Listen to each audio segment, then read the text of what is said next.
All right, hello everybody, let me introduce the next speaker, Dr. Victor Cabrera. He's a professor and extensionist here at the University of Wisconsin. His main focus is data-driven decision support for, of course, management and very hot topic. So he's going to talk about beef and dairy replacement and, of course, economics.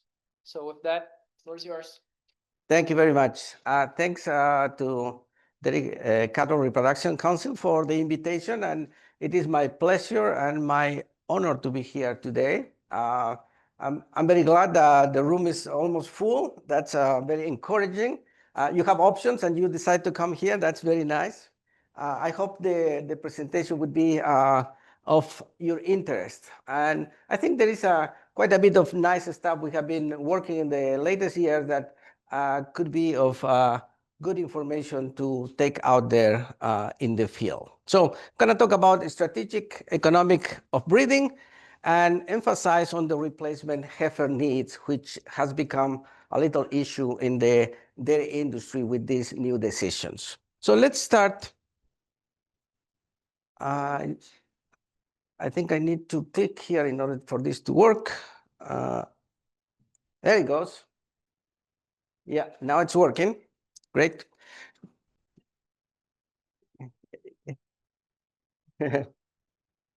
Yes, and so let's start with this little figure here, published a couple of years ago, and it's showing basically the use, very simple, the use and the increased use of beef semen and sex semen in the dairy industry. And you can see there in the graph, the red represents the beef use in different lactations and across years, and the blue represents the sex semen, right? So, I mean, the trend is very clear, and we all know that it's increasing, more use sex semen and beef semen, and actually, we all know probably dairy farmers that are using exclusively sex and beef semen, right? So that brings extra income, but we need to, when we use more of this, we need to be careful on maintaining herd size and to have the herd size to either equilibrium or a steady state if we don't want to grow or decrease, which normally is the case, right? We want to maintain the herd size. And we need to keep in mind as well the market swings, the changes in costs, prices, that will make a huge difference. We are all aware what you see in the graph there of the actually the inventory of replacement in the US, for example, that in 2017, 18, they reached a peak. There were a lot. So that was an extra incentive to use beef semen and produce extra income on the farms. But I think we overdid it. And then we came up to 2025, in which we have, in many cases, a need for replacement. So we have a higher demand than the supply. And that increased the price. And we all know what that brings up at the end. So I think we need to do this. We have an opportunity here, and likely for the long term, the Food and Agricultural Policy Research Institute in Missouri actually projects, as you see in the figure, that the price of meat, even though in the next 10 years will decrease a little bit of what is right now, it will remain higher than the historical trend. What it means that the opportunity of keep using beef semen on dairy will continue in the foreseeable future, okay? And with that, again, in the replacement arena, we need to be careful to keep the business, but at the same time, produce enough replacements within our herds. So what we're going to talk today, some of the main topics are the replacement management, the extra revenue that brings the beef on dairy, how that relates with the milk production and productivity revenue, how this connects, actually, very interesting research we are working at the moment with the genetic progress. There is an opportunity of doing all this stuff, but in addition, actually, it will give us potentially an opportunity to improve the genetic of the herds across time by doing sex and beef semen, and other potential revenues and other potential costs. So the economic framing actually will center in these three main things that you see on top there. The reproductive performance, that's a big deal, for sure. We all know that. We are here mostly because of that, I guess, in this meeting. The semen choice, very important nowadays, and the market prices or the market situation in general. And then, based on that, we can actually decide on the replacement needs according to different term times, in the short, mid, or long term. So what I would like to talk during this next 50 minutes or so, it is different analysis at different times. Like in the short term, for example, I want to introduce, if you haven't seen it yet, this nice tool that we have online, Premium Beef on Dairy Decision Support Tool, and how we made some decisions. There is a publication about it. And that's something that we could, in my opinion, start the analysis. And we can continue in the next step. This is actually hot from the press, research that very recently came online from Megan Lauber. And that's the basically center about the insemination eligibility period that connects very well with all this other research. And then we're going to see the long term. And I want to introduce, for those who haven't seen it yet, the RUFAS, the Ruminant Farm System model, and the potential and capabilities of this model to do more sophisticated and long-term analysis in the reproduction arena in dairy farms. So with that, we can move on and start talking about the main objectives I would like to accomplish during this talk. As I mentioned before, we want to look at the economic drivers and quantify the short, mid, and long-term outcomes, introduce this insemination eligibility period as an additional decision point on dairy farms, hopefully, define herd-specific optimal strategies, and along the presentation, I want to introduce you these tools that are openly available for you to use in one way or another that I think it's important to keep in mind. So let's start with the premium beef on dairy. And I just want to give you one screenshot how the tool looks like on the website. This is my website, Dairy MGT, at the University of Wisconsin-Madison, openly available. So if you go there, basically what this tool does, internally it has some models that are some of those a little sophisticated, but the user doesn't need to worry about those. In the first part here, actually the user enters all the yellow cells here as inputs, and basically what it says in the number one here is if you enter the herd size of a farm and the culling rate and additional reproduction performance indicators, it can tell you basically this pink cell here, how many replacements you need. For example, this number is 38 replacements with a herd of 1,000 cows, 38 replacements being produced every month, okay? But in addition to that, also in pink, in number 2 here, it calculates how many animals would be available to be bred in the next cycle, which is important. And then it allows the user actually select here different type of semen that could be used on those breedings, conventional, sex semen, or beef semen. And we can actually, as a user, we can enter what we expect would be the performance of the conception rate with those type of breedings.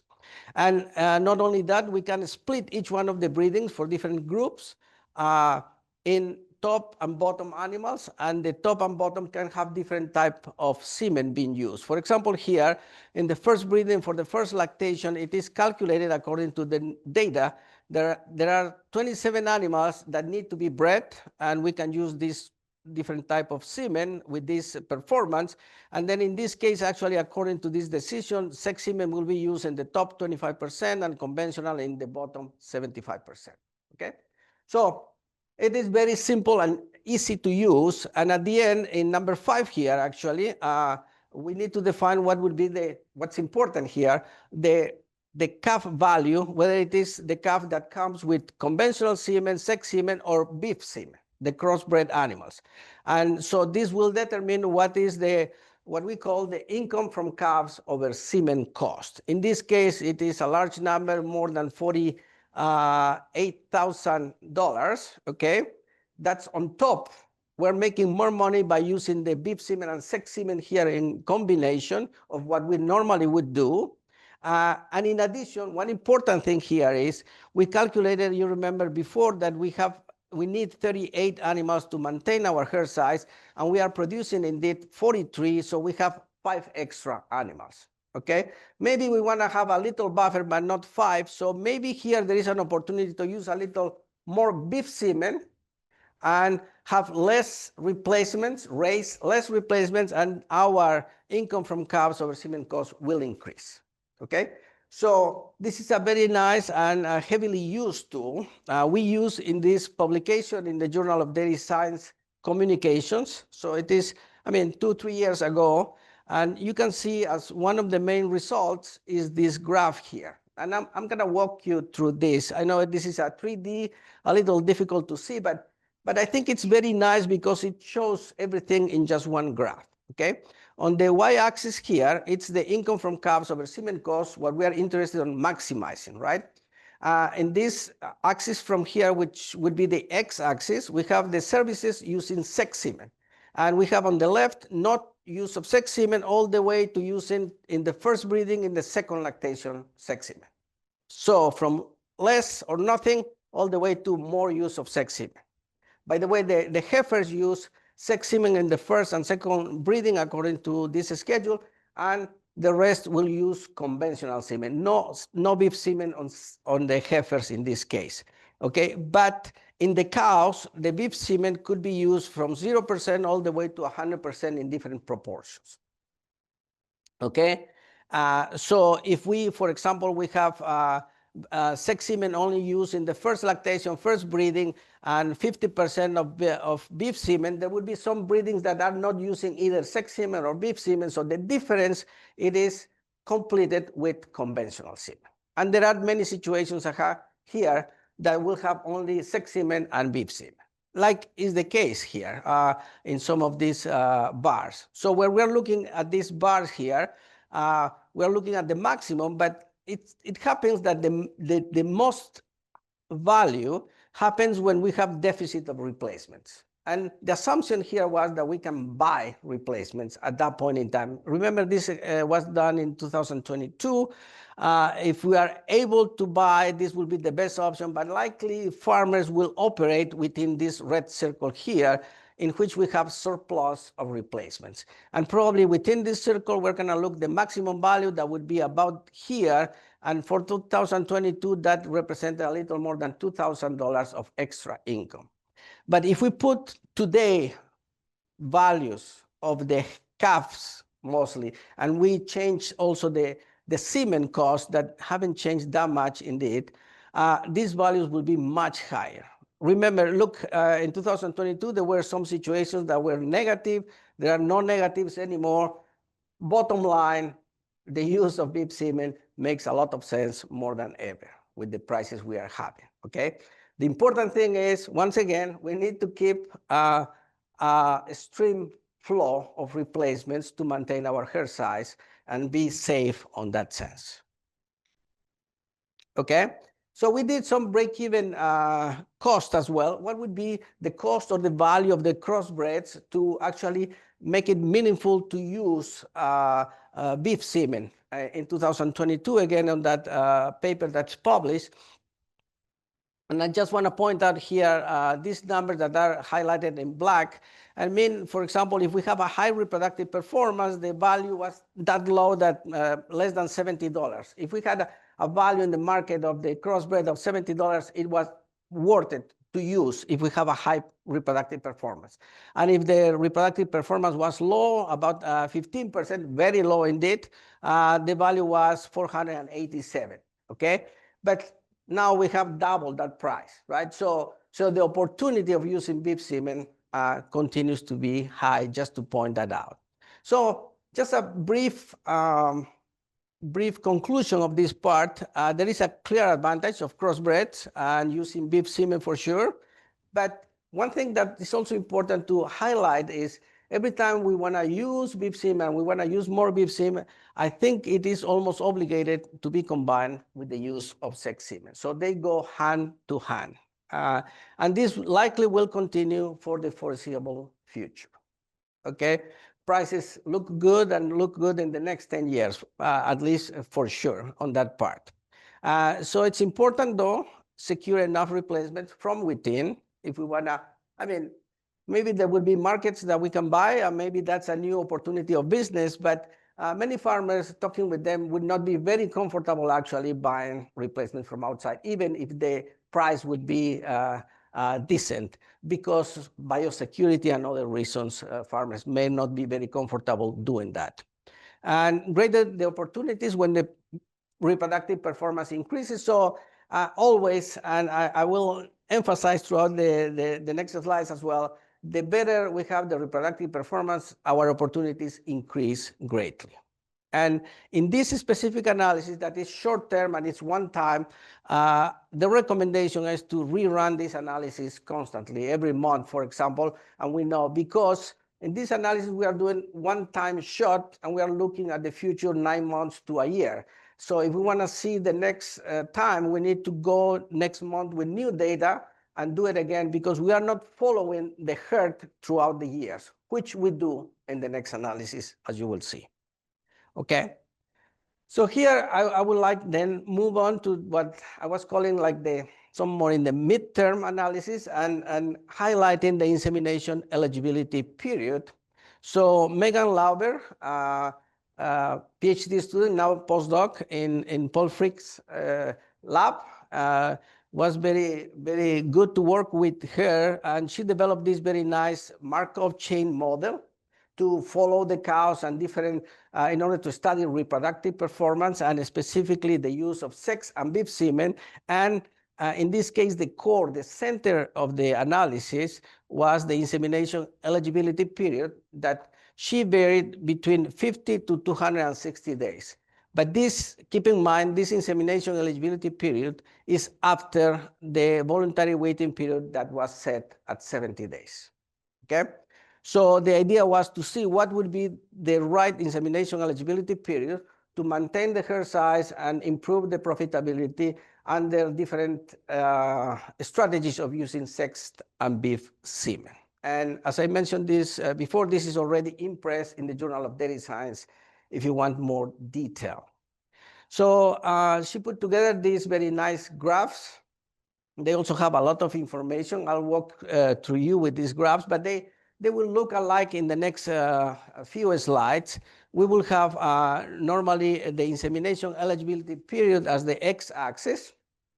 And in this case, it is looking in these curves, the demographics of pregnant, dry, open, and do not breed animals, okay? And this does this analysis according to different levels of reproductive performance, from low on this side. It's about 20%, 21-day pregnancy rate for the low, and all the way to 40% pregnancy rate for the high on the right side of the graph. And also in the groups of charts, on the top we have the use of sex plus beef semen, and in the bottom, the conventional semen.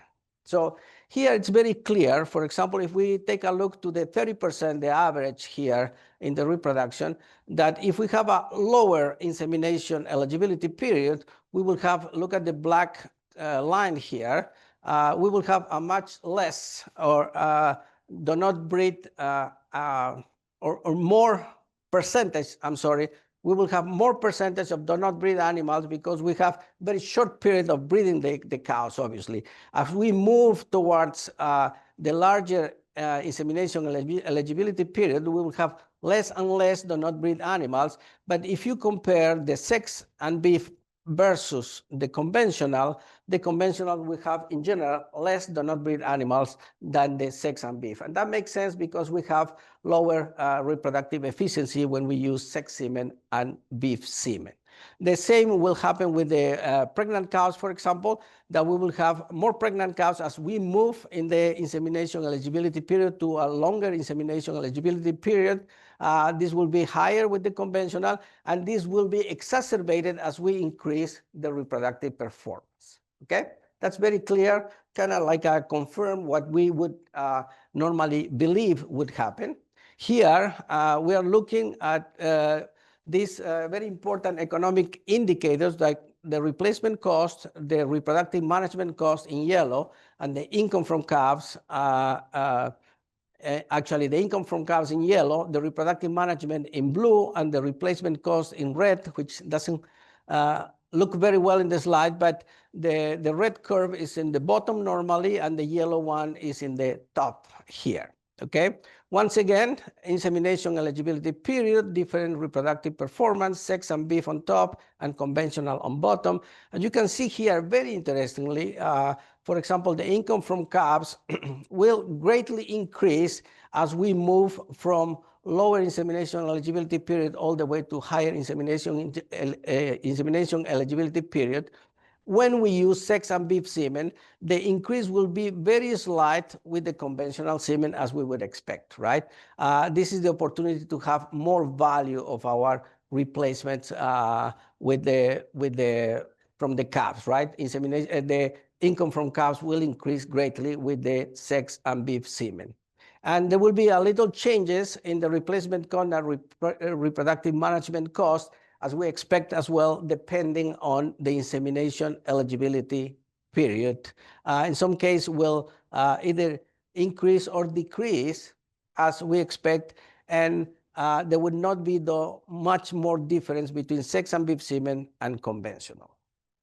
What actually is more interesting and important to show here after this analysis is the income from overfeed cost, which is in purple, the top curves, and the net return in green, which is the green curves here, how they evolve at different reproductive performance levels and by using sex and beef semen or conventional semen. Here is very, very interesting. As we would expect, as we increase the insemination eligibility period, actually very interesting is with lower insemination eligibility period in the purple, you can see the maximum income or feed cost happens with a very low insemination eligibility period. And that was kind of surprising in the analysis. And the reason is, as we are talking of income or feed cost, that basically is heavily based on the production curve, the lactation of the cows, the lower the insemination period will prompt that we have the herd actually very heavily condensated in the first part of the lactation, and that makes this value being higher. However, what we are interested at the end is the net return. And if you see the net return, the green curve here, actually, when we use sex and beef semen, it will keep increasing to the highest of the insemination eligibility period. However, the interesting thing as well here is when we have only conventional semen, the optimal actually happens earlier, and that's dependent on the reproductive performance. It could happen at 80 or 100 days, and then it starts decreasing in the net return. However, if you see here, the net return normally is the highest when we reach the highest insemination eligibility period with the sex and beef semen. Okay? Here's another interesting graph from the research, and in this case, it is heavily based on the replacements produced and needs, okay? The balance of replacements. Actually, you can see here in yellow is situations in which we have enough replacements. In green is those that have enough replacements, but in addition, the maximum net return. And the red are marking actually bad points in which we have not enough replacements. And the curve in black is just the replacements in each one of the cases. In similar fashions, we have the insemination eligibility in this case on the x-axis and the different type of breedings, and this increases from left to right with the reproductive performance. First of all, one thing I want to call to your attention is that there are no reds in the sex and beef semen. So there are not insufficient replacements.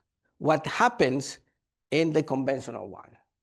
Indeed, the use of sex semen is a big deal to do that trick. And the other thing also to point out is for the case of the sex and beef semen, the maximum net return still having enough replacement happens in all the cases, regardless actually of the reproductive performance at 200 days of insemination eligibility period. So that's a good indication that we may not want to go all the way to 300 days breeding the cows, for example, and we will have enough replacements and we will have the maximum net return, because we are considering not only the value of the crossbreds, but also the value that we would have overall with the reproductive performance.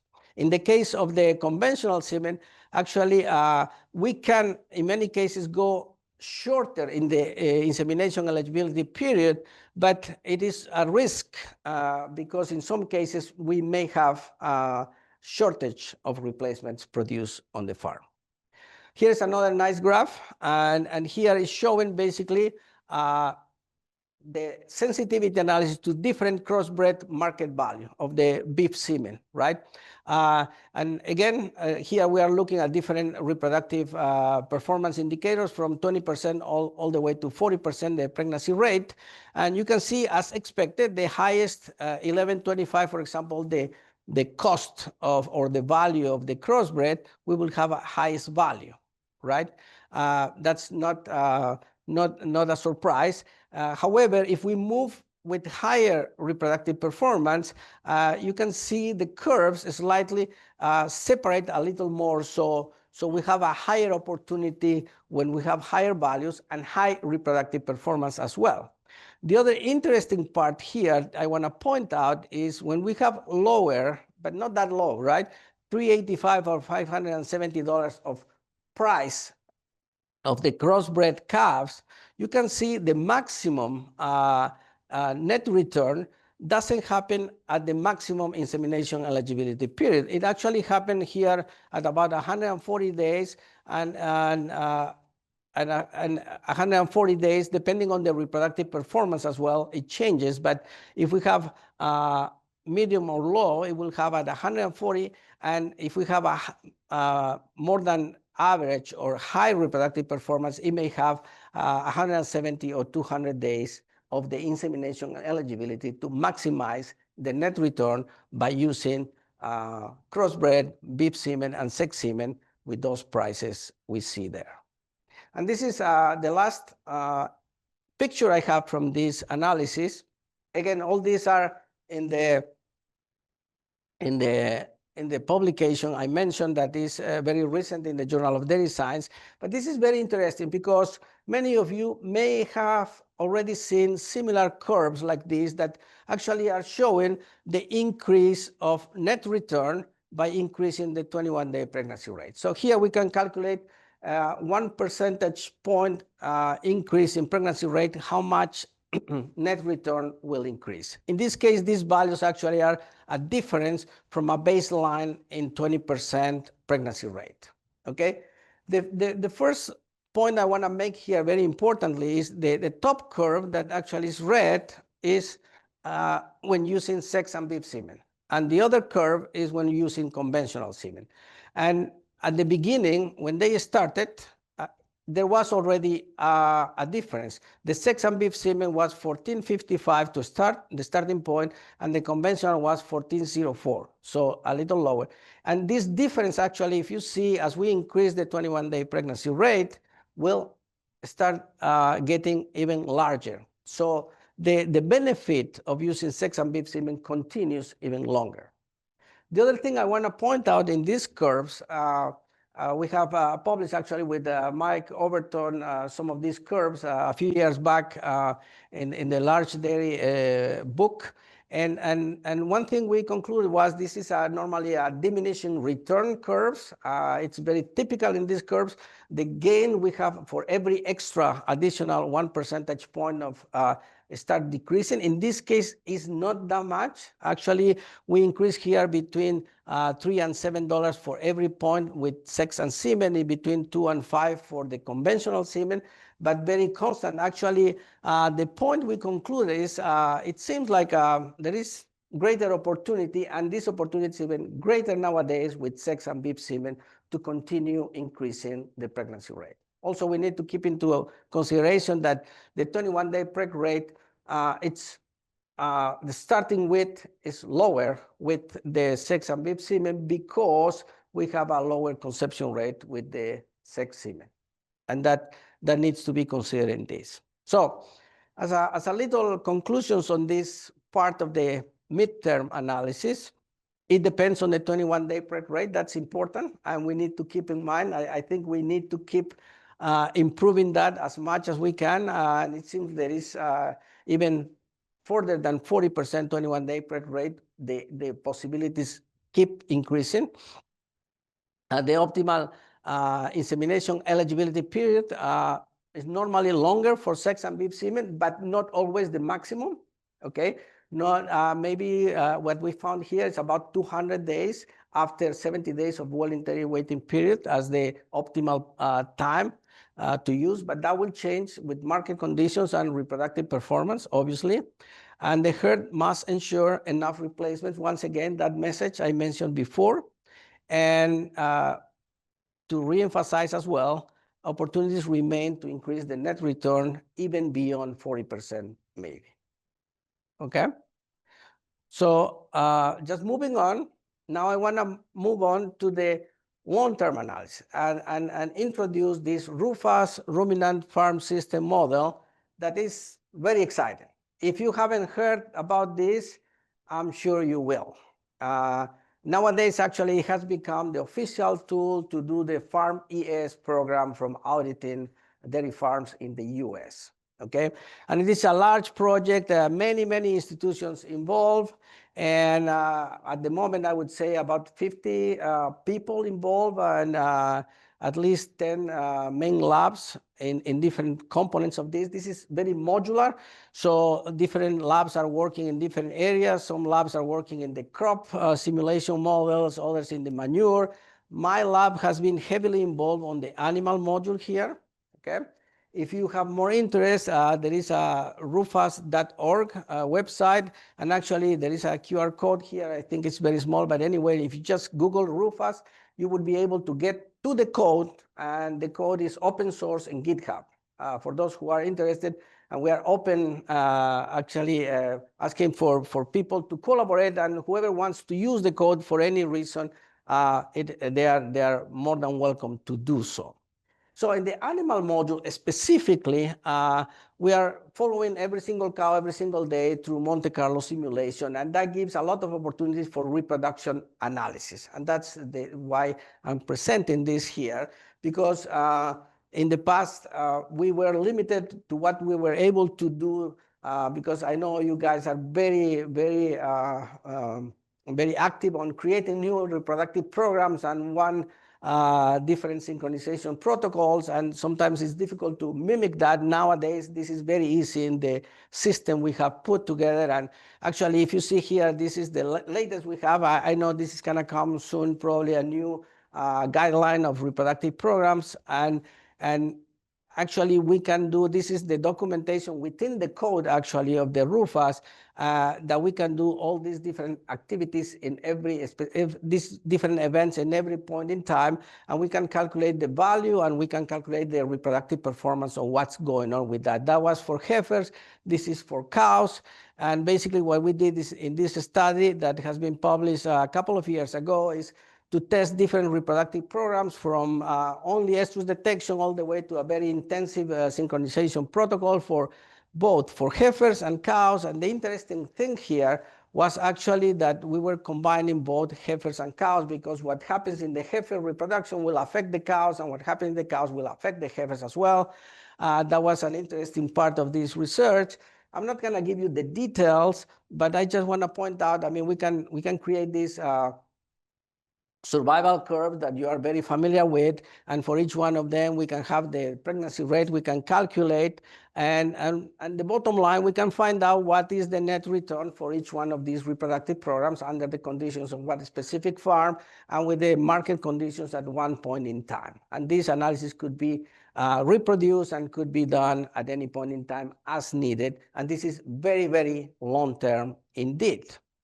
And based on that, that was my segue to go to the sex and beef semen study, because we used the best we found in the previous study to do actually this 5-day CDAR for the heifers and double ovsync plus ovsync for the cows as the best to test actually different scenarios of sex and beef semen. And so what we did here, actually, we did we stipulated two levels of reproductive performance, high and moderate, and for each one of them, we calculated, different protocols of sex and beef semen from very intense to low intensity. The very intense, for example, was using only sex semen and beef semen for the cows, and only sex semen for the heifers. But in the case of medium and low, there were some level of conventional semen to be used as well, okay? And based on that, we were able to calculate the pregnancy rate and all the performance indicators, including the culling and the replacement needs and etc. Okay. The idea is not to go to all the details there and show you that we can actually calculate the distribution of animals in different lactations and different groups of animals. Like, for example, we have the percentage of first lactation cows here for different reproductive protocols. The first one is actually the control, which was using only conventional semen. Okay, the number of young animals, we will have a lower number of young animals with the control actually using only conventional semen, and number of reproductive cullings will also change depending on the reproductive performance and the different levels of sex and beef semen we will use. Okay, but the bottom line I want to show you here actually is what we found in this. If we compare the control in each case of the high or moderate farm, let's say, we had in all the cases highlighted in yellow here, a higher net return by using either intense, medium, or low level of sex and beef semen. So bottom line here was that using sex and beef semen has a huge value actually compared with the conventional, whether it is a high reproductive performance or moderate performance. And out of all those different intensities, the most intense use of sex and beef semen was the highest, that show the highest net return. So in conclusion, basically, in this analysis, all studied scenarios that use sex and beef semen had better return than not use sex semen. And within those, the most intense scenarios that only use sex and beef semen actually had the best net return, despite, and actually that's important to point out here, despite they had a slightly lower reproductive performance, okay, which is probably expected as well. And because of that as well, they had a slightly greater proportion of young stock, first lactation cows, and reproductive cullings. So even though they had higher reproduction cullings, they had the highest net return.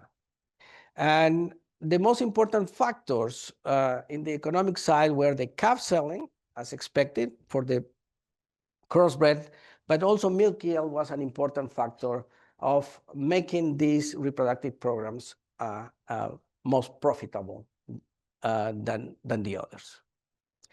So now, actually, that we had the best reproductive programs, and then we use the most efficient, let's say, sex and beef semen with those reproductive programs, we move on to another analysis in which we use the sex and beef semen again, but now we want to introduce something that I think is very important and very interesting in this kind of analysis, which is the genetic progress. Actually, this is an analysis that was led by Yijing Gong, a PhD student in my lab, now a postdoc, and she's back in the room today and presenting a poster actually in the meeting. And actually, she followed similar reproductive program for heifer and for cows than we did in the previous study, and modify a little bit the intensity of using sex and beef semen in the reproductive program. Okay, so for example, in this case, the most intense reproductive program for for heifer and cows were the number 2. H2 is 100% of sex semen, for example, and the H1 was 50% of the top and 50% for the bottom. And for the cow, the most intense was the top of the cows, 50% of sex semen, and the bottom 50% with beef semen and not conventional semen. While the C1 reproductive program used in the middle 50% of conventional semen. Okay? So very interestingly, again, like in previous case, we will have the adult herd population, all the demographics we can see, and the survival curves as well. And we can see how many replacements we're producing, how many calls we have in different situations. And based on that, we can calculate the balance of replacement, which is very important, obviously, but also we can calculate the net revenue, okay? And this is what she found, actually. You can see in these bars, in these blocks, each one of these blocks is different reproductive programs combining heifers and cows, H1C1, H1C2. If you remember, this is more intensive for the cows, and the H2C2 is the most intense of all, that use 100% of sex semen for heifers and 50% of sex semen for cows top, and 50% for the bottom beef semen, okay?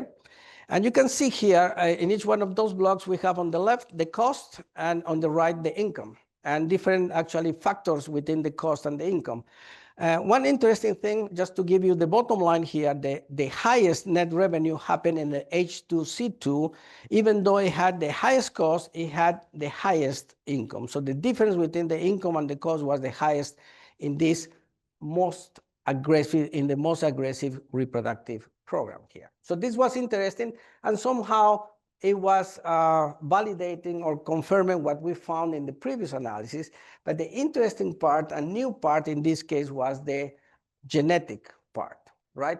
So as we know, every time we are using sex and beef semen, we are doing this selection of top and bottom animals. So that's selection intensity, and we know as we have more selection intensity, we will improve the genetic progress of the herd. Also, as we do sex and beef semen breedings, we will decrease the intergenerational interval, which also affects heavily on the in the positive side for the genetic progress. So these curves here, that probably you are not as familiar as the other curves, show that genetic progress. And just to point you out, the straight lines, the top line and the red line on the bottom, close to the bottom, are coming directly from the CDCB, the Council of Dairy Cattle Breeding, that they publish this data, what they're expecting. And the bottom line actually is what this is the expectation and the projection of the genetic progress of the top sires in the US. And the red one here is the replacement heifers genetic progress expected. We would expect normally our herds would be in between those two curves, okay? But the highest and the closer we are to the top curve or the top line, the better we will be, okay? Now, inside you see two blocks, the dash lines block and the solid curve here. Those represent, the top represent the heifers and the bottom represent the cows, okay? So the heifers normally will have a higher genetic progress than the cows. That's expected as well, okay? But inside each one of these blocks, actually we have one that is lower than the rest. There is one that distinguishes from the rest. And that is lower is actually the one that is using only conventional semen. That's the control. So that means that all the reproductive programs that are using beef semen and sex semen, actually here is very clear portrayed that they will increase the genetic progress. They will have a higher genetic progress than using only conventional semen. Now, it's difficult to see here because the lines are very close together, but the most intensive reproductive program, more intensive using sex and beef semen, were the ones that had the highest genetic progress. So this is very interesting and very nice, though it is not linked with the reproductive or with the performance of the production of the animals. So this analysis I show you here, actually is looking on one side the net return and on the other side the genetic progress. But we know every time we are improving the genetic progress, that will improve also the cows, and they may be more fertile, they will be more productive, they will be more tolerant to diseases, etc. And we need to account for that. And actually, Eugene is working on this at the moment. This is an ongoing project. I'm not going to go into the details here because this is still working in progress. But the main idea is now we're going to work on trait by trait. Each trait will be calculated coming from the father and the mother, and how that will transmit to the offspring, and how that will move throughout the animals, and how that will connect with the performance of the animals throughout their life. So that's very, very exciting coming up project. And if you invite me next year, maybe we will have nice results about that. Okay. And with that, I would like to give a little of conclusion for this part. The mixed semen strategy, as we have seen before, increase the net revenue, and more intense, in this case, the better. And however, this could be even higher, or should be higher, if we actually account for the genetic progress connected with the performance of the animals. So in general, this is my last slide. So I'm very nice with the time over there. The balanced strategies win. So we need to think about that, that we need to combine. We have this opportunity that's here to stay, looks like. Fertility drives success. So we need to keep up with the fertility, and that's something we should strive always for. And the markets evolve, and the strategy should be addressed to that. So prices will keep changing. We know it is more volatile than in the past, and hopefully we have strategies to accommodate and to take advantage as fast as we can from those.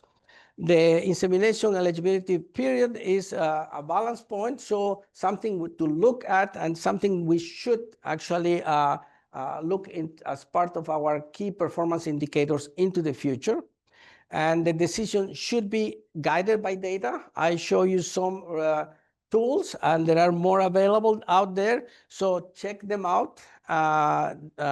You can check the dairy management website on the University of Wisconsin-Madison, or the RUFAS website. It has its own website, and you will be able to actually access to the raw code in the GitHub. And the profitability and the genetics go hand in hand, and economic and genetics gains can reinforce each other for the long term. And with that, I thank you very much for your kind attention, and I will be glad to entertain questions if there are any. Thanks. Oh, I will be around, and I have another talk in the afternoon. Yes.